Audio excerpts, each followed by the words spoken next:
Oh,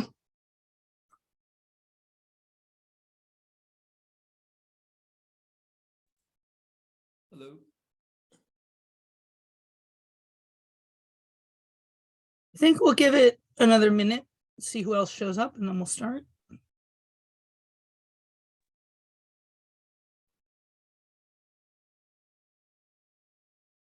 Good evening. Hello. I was at my college reunion a couple weeks ago, Roni, and Wendy Amsterdam said, "Oh, I met a former student of yours. I believe she was talking about you." Yes, and I just applied for Rabbi Wendy's program at the Cool. YCT Maharad Beit Midrash program. Wonderful. I'm very fond of Wendy. She and I were in the high school program together 2 generations ago. She told me that, yeah. She's just a very impressive person. We also went to college together. That's really cool. Yeah. Yeah. I hope it's okay. I'm going to be eating dinner because Yeah, it's totally fine. Wait, so what's the program that you applied to? So YCT and Maharad have a joint Beit Midrash program. It's like a pre-smicha kind of thing. And so I applied to there. It's like a full-time thing or a part-time thing? It's like a full-time learning program.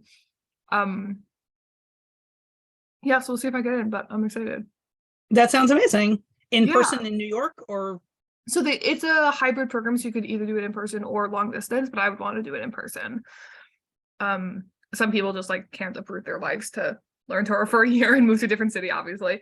So they have that option in place, which is really cool. But I am at the point in my life where I can uproot everything and go learn Torah for a year, so I would love to do that. Cool. That's really neat. That's really cool you ran into her. Yeah. And also her husband, Rabbi Moskowitz, I don't know if you've interacted with him at all, but he like a few times. I just brought him in to speak at the job I work at, which is just like a really fun circularity moment. Just like very small world. Wait, where do you work? I work at Retzon, an LGBT Jewish org in Pittsburgh. Okay. So we had him like come speak to us about like halacha and Orthodox trans halacha stuff. Yeah. Good. He seems like a really nice guy. I've never interacted with him professionally. I've only like sat at the dinner table with him, but he seems like a nice guy. He was like really generous with his time and energy and just like really incredibly giving. Yeah, so I was really glad he was able to join us. Good. That's wonderful. Yeah. Okay, let's get started. It's 8:02. We have 3 students. That's enough to be getting on with. 4 students. Look at that. Okay, so we are, there we go. Screen share is working. This is part 7 of our series on the 8th chapter of Bava Kama. We are progressing more slowly than I had anticipated this semester because of some illnesses and other reasons that I had to cancel, and for that I apologize, but we are sort of getting somewhere. We are going to spend this evening at the bottom of 85A going into 85B. And we are gonna start out still in our discussions of ripui, of payments for medical expenses, but the conversation is going to broaden back out to all of the payments. Okay, so we were doing some sort of more detailed things about what kinds of things the assailant is going to have to pay for the medical expenses for. And now we have a list of sort of inappropriate and self-serving suggestions that one party or the other might make about how to handle the money for the medical expenses and how the other party is allowed to respond. Okay, so the first one is v'amarle asiach ana. So suppose that the assailant is himself a doctor, herself a doctor, and says, well, I'll heal you. I'll just, give you my services instead of paying you money for somebody else to heal you. In that case, Amarle, he can say back to him, Damita alai ke'aryeh arbe. You seem to me like a lurking lion. I find you threatening. I don't want to entrust my life to you. You're the one who hurt me. So you don't have to accept that offer. Presumably you can accept it, but I think we'd probably advise against it because it doesn't seem like a good idea. Alternatively, v'iyamar le maitina asya de magen b'magen. So alternatively, what if he says, I'll find you a doctor who will treat you for free? And then you get treated. I don't have to pay money. Everyone wins. So the guy can respond to that, Amar le asya de magen b'magen magen shava, which is a great sentence because the word magen is used in 3 consecutive words with 3 completely different meanings. But for our purposes, the reason this sentence matters is because this is the Gemara's equivalent of you can't get something for nothing, right? A doctor who works for nothing is worth nothing. Something that you get for nothing is worth what you paid for it. And you're not going to get as good medical care from somebody who's treating you for free as from somebody who's getting paid. Now, that doesn't necessarily address our way of doing medical care in which we have somebody else entirely, a government or an insurance company who is paying for the medical care. But the truth is, it's probably still true that if the patient is paying the doctor directly, the doctor gives better medical care. It might just be that medical care is so expensive in our society that there's just not really an option for anyone except the extraordinarily wealthy. There's an important insight here that people who work for free don't do as good work as people who are being paid. And so you have a right to have a doctor who's being paid. You don't have to accept a free doctor. Okay, v'iyamar. And what if he said, Maitina lach asya rechika? What if he said, oh, well, I know a doctor who lives somewhere else who I want to work with because I think he'll give me a better price or for whatever other reason. What if I'll bring you a doctor from somewhere else? You don't have to accept that either. Amarle asya rechika eina avira. You can say to him, a doctor who comes from somewhere else, from someplace far away, blinds the eye. And not necessarily that specific injury, but the idea seems to be that if you get medical care from a doctor who doesn't have a practice in your location, you're more likely to get permanently injured because the doctor won't follow up properly. And possibly also because the doctor, not knowing you personally, is not going to feel as much of an attachment to whether you're okay or not. Right? I like to think sometimes that when I get my house repaired or my car repaired or whatever by somebody who I go to shul with, that in the event that the boiler blows up or my car crashes, this person would feel uncomfortable sitting next to my husband in shul after that. And that might give them a little bit more incentive to care whether I survive the experience. I think there's something real there that people who have to interact with you in the real world afterwards will do better work for you. So you have a right to a local doctor. Yeah, no, Roni's right. There's also an aspect of anonymity of being from far away in which you feel like you can get away with stuff. And so the doctor may also just not try very hard for that reason. It's true, Harvey. Bernie Madoff, being a member of the community and using his ins in the community, did not seem to care whether he hurt people. That it's not a guarantee, but it might, on average, be better to have someone you can hold accountable than someone you can't hold accountable, even if it's not perfect. Although, as I said, the Rashi seems to think this is actually about the doctor's availability to make a follow-up visit. That if the doctor can see you for your, I don't know, your 6-week post-op visit or whatever at the same doctor, you're more likely to get good care. And that would be directly about the doctor being physically present in your town.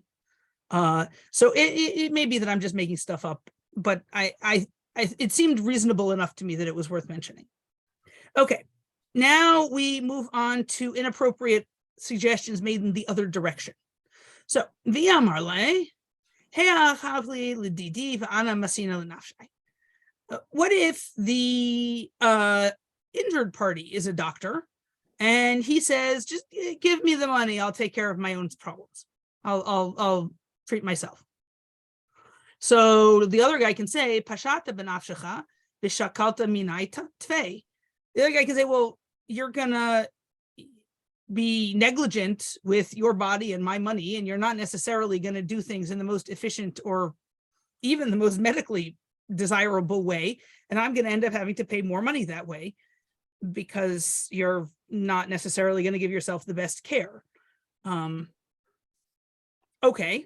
If he says, so what if he responds, well, okay, you want worried about me being negligent with your money and costing you more money? Let's set a price. We'll fix a price. You can pay me that amount, and then if I'm negligent, it's my problem. So the other guy is allowed to say, "Amrle kol shekenda pashata benafshecha, karuli shor hamazik." The other guy says, "Well, in that case, you're definitely gonna skimp on the medical care in order to save the money, because now the money is yours, whether you spend it on medical care or not. You might as well just put it in your bank account and, hope for the best medically. And in that case, I'm going to get a reputation as the person who hurt you and ruined your life, and you didn't get cured, and people are going to blame me for that, when in fact, you're the one who chose not to get medical care. So I don't accept that either, right? It sounds like the assailant has a right to force the victim to accept medical care because it's bad for the assailant's reputation if the victim doesn't get cured. Okay.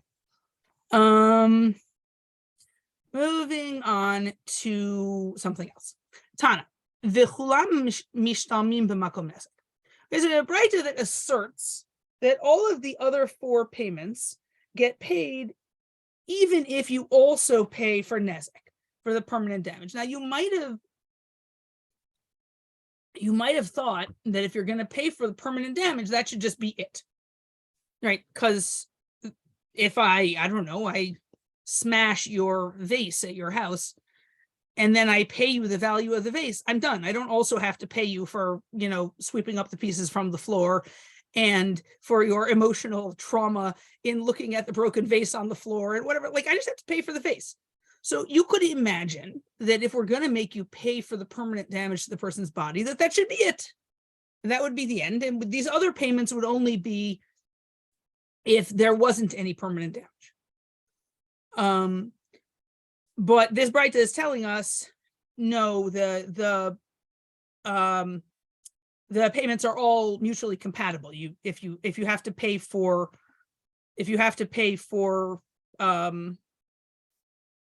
nezek, you can still have to pay for any of the others or all of them. So how do we know that? And now we need to derive this, at least for some of them, directly from the psukim that we've been fiddling with in Shemot 21 all the way through. So opening up my Tanakh to Shemot 21. Okay, here we are. Amar Rav Zvid Mishmei de Rava. Amar Kra. So Rav Zvid said the name of Rava. The Torah says, Petza tachat petza. That's in Shemot 21:25, where we had a list of things that you have to pay for. 25 is a kviya tachat kviya, petza tachat petza, chabura tachat chabura. This is the pasuk we spent most of last year on. An eye for an eye. I'm sorry, that's the wrong line. A burn for a burn, a wound for a wound, a bruise for a bruise. And Rav Zvid says that the petza tachat petza is to tell us litain tsar b'makom nezek, that you have to give tsar even when there's also a payment for nezek. The problem is, and I think we mentioned this the last time that we quoted this pasuk, Haimi bayale l'rabot shogeg kamezid v'ones karatzon. No, maybe we mentioned a different thing that we were trying to learn from this last time.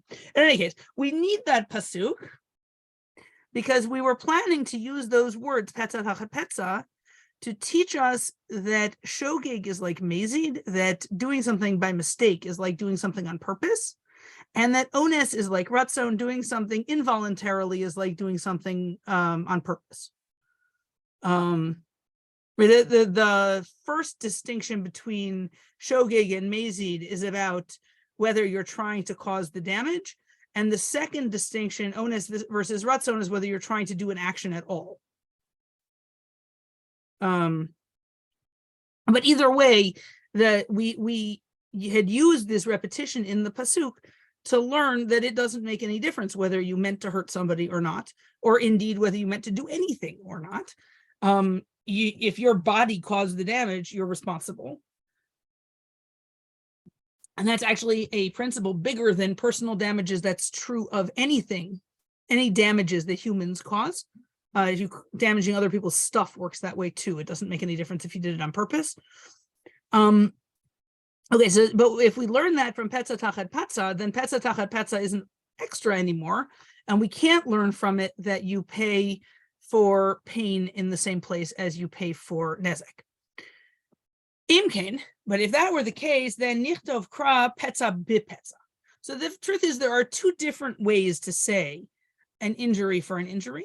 You could say petza bipetza or petza tachat petza. One of them is 3 characters shorter than the other. Well, 2 characters in a space, but we'll call that 3 characters. And so the fact that it used the slightly longer language, we're going to say, well, that is itself some extra letters, and we can learn something from it. So my petza tachat petza, why does it use the longer language? Because shma mina tarti, learn from that, we can learn both things. From the fact that the phrase is here at all, we can learn that it doesn't matter whether you did it on purpose. And from the fact that the phrase is longer than it needs to be, we can learn that you pay both tsar and nezek at the same time. Many of the midrashei halacha that we've seen in this class, it's been fairly easy to see that what we're learning is actually connected to the extra letters or extra words in the text. Some of the ones we'll see tonight will be like that. This one is not. This one seems to be, I have some facts about an pain that I'd like to learn from the Torah. Oh, look, here are some words near pain. They don't seem to need to be there. So let me see if I have enough extra words to add up to my extra facts. And there doesn't seem to be a logical connection to which fact you learn from which word. It just seems like I needed to pin it on something, and this word's as good as any. That works like that sometimes. So that got us tsar and nezek. Moving on to ripui. Rav Papa mishmei Rava Amar. So Rav Papa said in the name of Rava, Amar kra v'rapo yirapeh litain refuah b'makom nezek. So Rav Papa said in the name of Rava that the Torah said he will heal him. That means that he has to heal him even if there is permanent damage, which he's also paying for. So you might remember that pasuk. Let's see the whole pasuk because it's a little different than the other one. That's verse 19 here. That was in a case where we had two people fighting. One of them hit the other with a rock or a fist, and it was a potentially fatal wound, but the guy didn't die, and he was lying in bed. And in the meantime, we're keeping the assailant. I don't know if we're keeping him prisoner or just keeping an eye on him. But one way or the other, we're waiting to find out whether he turns out to be a murderer.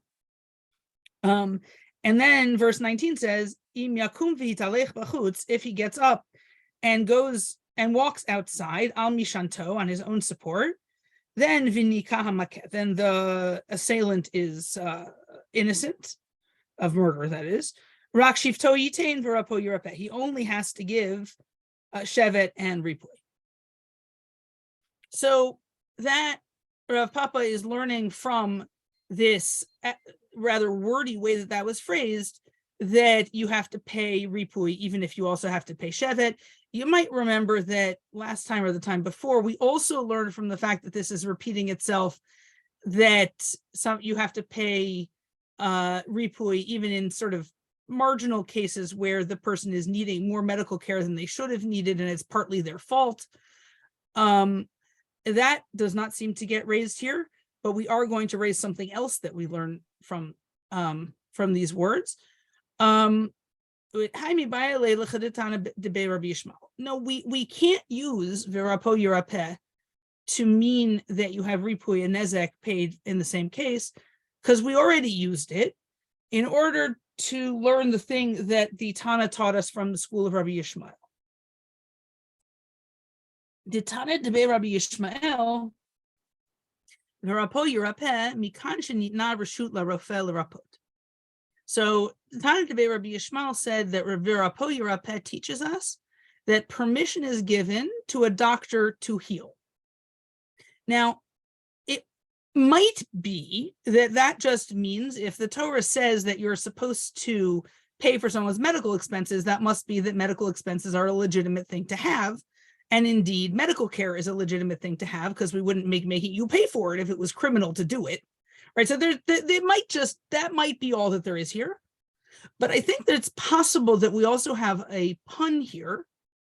And we're reading this as the Rofei Yirapeh, and the doctor will heal. And which is, if we change the vowels around, spelled the same way. In which case, it's not just, wouldn't just be permission, it would actually be an instruction that doctors are supposed to heal. And I lean strongly toward that being at least part of what the Tana from that school of Rabbi Yishmael is trying to say here. Because we do generally treat doctors offering medical care as a halachic requirement rather than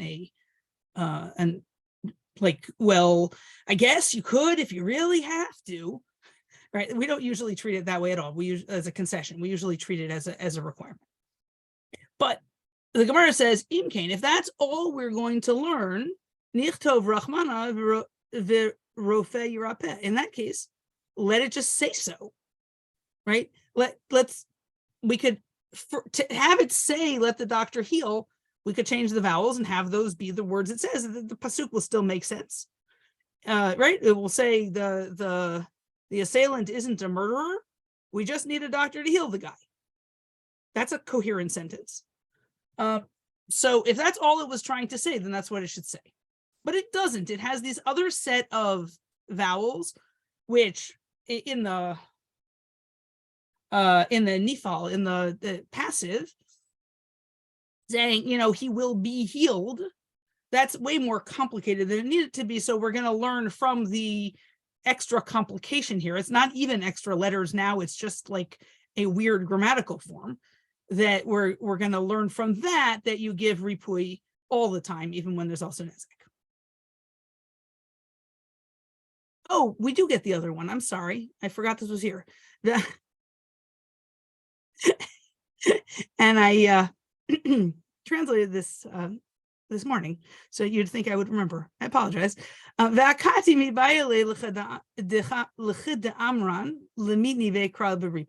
we still need it, because we said before that it was important for it to be repeating the words about ripui. Because as I said, the repeating is what got us the case where the patient was using optional bandages that were to treat pain, and they made the wound heal more slowly, and then he needed to pay more doctor bills as a result, and you had to pay for that. So that we need the double language in order to learn that the assailant is responsible for those payments. O rapo, O Yirapeh. So at this point, we've gone off the deep end into I really don't care what it says, as far as I can tell, because neither of these is grammatical in biblical Hebrew, unless I'm reading it wrong. And we're just suggesting, it could have said, I don't actually know what these languages are supposed to say. I'm not sure. I admit that here I throw up my hands and I don't know what they think the alternative was. But my v'rapo yirapeh, what does it mean that it says what it actually does heal? What it actually does say? Shema mina litain refuah b'makom nezek. So we can learn from it, in addition to all the other things we're also learning, that you have to pay for medical expenses, even if you're also paying for nezek. Okay. So we only actually derived 2 out of 3, the ripui and the tsar. I think that might be because at this point in the Gemara, we haven't actually talked really about Shevet or Boshet yet. They're still sort of unknowns, but I'm not sure. There might be a different reason why those are the only why we didn't derive those two. In any case, we're going back to the generalities. So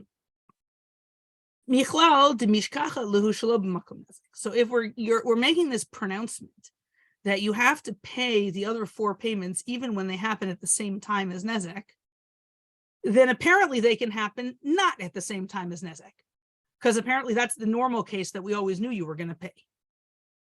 But it's not necessarily so easy to tell how you would get pain or medical expenses with no permanent damage to the body. So the Gemara wants to make sure that it actually has a realistic example for each of these things. So if it isn't in a situation where there's nezek, then what will these cases look like? Tsar is easy. Tsar Ketani. Tsar is like we taught in the Mishnah, although I think we're actually quoting a Braita here, but it's the same case that we've been using a lot in a lot of different places. Tsar Kivao B'Shipud of Masmer. It's the example that we've been using is like the classic example of how to calculate pain. It starts out by saying he burned him with a skewer, spit, whatever, or a nail. Either way, I think the idea is a long, pointy piece of metal. Even if it was on his fingernail. Makom she'eino oseh chabura, in a place that doesn't make a mark. Right. So if you burn somebody's fingernail, you can cause them pain, and they'll probably the fingernail will fall off, but it'll grow back. At least there's a chance it'll grow back. There is a chance the person will be left completely unscarred, but they will have experienced pain, which you caused them. So that sounds like an example of a time when you're going to have to make a payment for pain, but there's no payment for permanent damage. Okay, that works. Ripui. So how do you have medical expenses in a case where there's no permanent damage to the body? This case is a little bit contrived. So dehava kaiv le'midi. So somebody was already in pain. Something's bothering them. V'salik v'aiti le sama charifa v'achvra lebisra. And somebody went and gave them got and gave them a medication that was either the wrong medication or too high a dosage, not clear to me. But in any case, it damaged the flesh of whatever part of his body was hurting him, turned it white. So then this person who was trying to help now did sarich le'otvele sama la'ankute gavna the bis, right? This person then has to go and get a different treatment to try to fix the damage that his treatment caused. I don't know whether the assailant here is a doctor, and I don't know whether it would matter if they were a doctor. It seems like there should be some tolerance for doctors doing things that have a chance of causing damage and a chance of helping, and not necessarily blaming them, because otherwise it seems to me there's almost no medical treatment that has no risk, and you're not going to get any treatments done that way. So it may be that here we have an amateur. I'm not sure exactly what the parameters of this case are. Shevet. So how do you get a case of unemployment with no permanent damage to the body? Dehadke be indrona ubat. Well, that's easy. You just lock the person up, and then they can't go to work. You imprison them. So you can do that without causing any damage to their body. Hypothetically, if they don't fight back, you could do it without causing them any pain too. Maybe even without any embarrassment. You might just be able to isolate just making someone miss work this way. Boshet. So how do you cause somebody boshet, emotional injury, without any of the other payments? Dirakle ba'ape. if you spat in his face, right? So that doesn't actually hurt the person physically. It just humiliates them. That seems fairly straightforward. Okay. We are now moving on. We've done Nezek, Tsar, and Ripui. We are moving on to Shevet. And we have a quote from our Mishnah, Shevet ro'ino to ki'ilahu shomer kishui. For the purposes of Shevet, of calculating how much money the person should be paid for the work that they're missing while they're laid up healing from their injury, we see the person as if they were a cucumber watchman, which I think we're accepting is a very low paid job, although as we will discover in our next class, it is not the lowest paid job on the totem pole. There are several further down, but I think we're presuming a lower paid job than what the person was making as, I don't know, whatever they were before they lost an arm or a foot or whatever they lost this injury. So you might have a concern, and the Gemara has the same concern. Ve'im tomar lakta midat hadin. So maybe you'll say that seems like it's not just. It seems like the whole very idea of justice has been damaged here, because because when this guy gets healed, he might not be collecting the salary of a cucumber watchman. Ella dali davla v'shakil. Maybe he's going to carry buckets and collect a wage, which apparently that gets you more money than guarding cucumbers. Inami azil b'shaliach v'shakil agra, or maybe he could go somewhere as a messenger and collect a higher wage from that. I think these are options depending on exactly which body part he's missing. Which we'll get into that more in the next class too, is exactly which injuries we think lead to which kinds of career changes. So you might think, well, this guy was a Major League Baseball player. Now that his right hand has been cut off, he's never going to be a Major League Baseball player again. But he could do something more than sitting in a cucumber field and shooing away birds. And so why are we only paying him minimum wage when in fact he could make, I don't know, $1,000 an hour on a lecture circuit talking about his career as a Major League Baseball player? Right? Shouldn't we be adjusting this to whatever this person is actually going to be able to do once they recover? Which, granting that it will be less remunerative than what they used to do, is not a one-size-fits-all situation. Okay. The Gemara says, Midat hadin lo lakta. In fact, justice has not been damaged here because you didn't read the Mishnah carefully enough.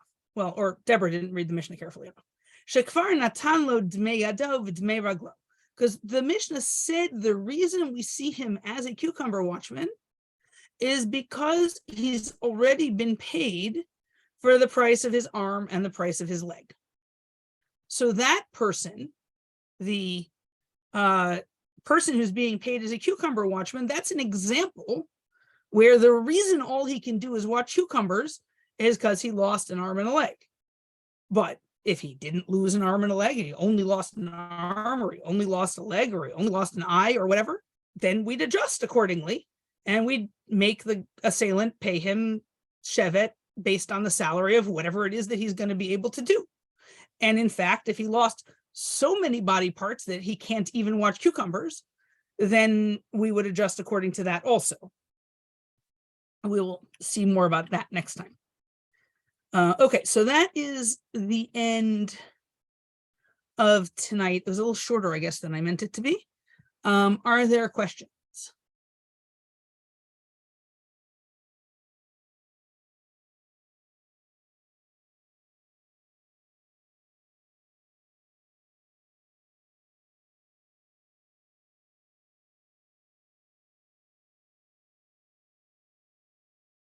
Okay.